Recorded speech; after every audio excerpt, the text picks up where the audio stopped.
Hello and welcome back to another episode of Measurement in a Minute. I'm your host, 𝗦𝗧𝗔𝗬𝗔 with Lakeside Process Controls. And in today's episode, we're continuing our discussion around Rosemounts 3408 non-contacting radar level transmitters. In the past few episodes, we've talked about the evolution of radar technology from utilizing pulse radars to now utilizing FMCW radars.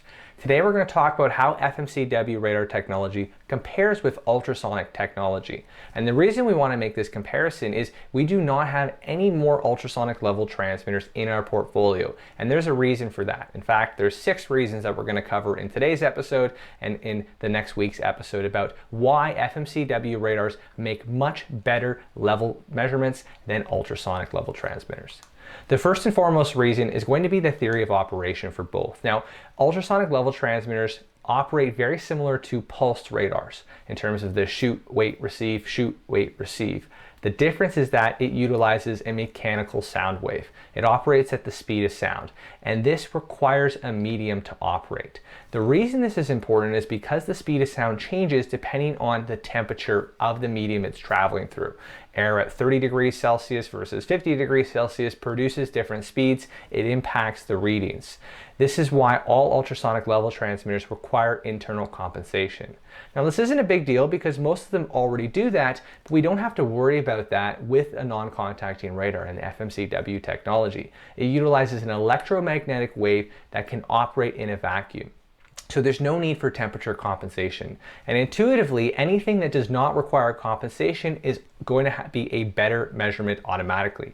It's the same when we look at DP flow versus Coriolis. Coriolis can measure mass flow directly. DP flow can be compensated to give you mass flow. DP flow will never be as good of an accuracy at mass flow compared with Coriolis. So the same principle applies here as well. We can also measure through a vacuum in case you have an application that warrants that.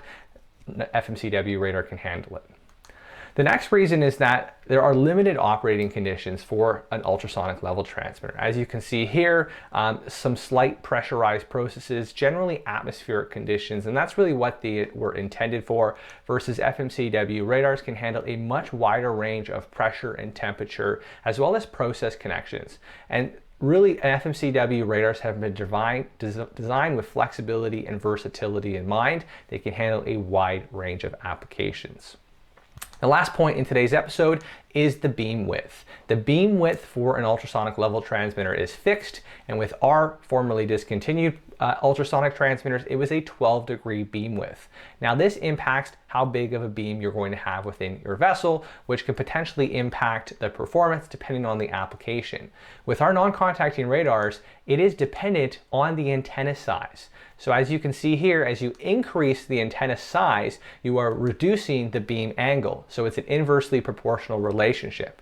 It also depends on the frequency you're operating at. So there's 2 things going on here, but ultimately there are choices to be made, and flexibility is available depending on your application to either increase or reduce this beam width depending on what the situation warrants. You don't have that same flexibility with ultrasonic level transmitters.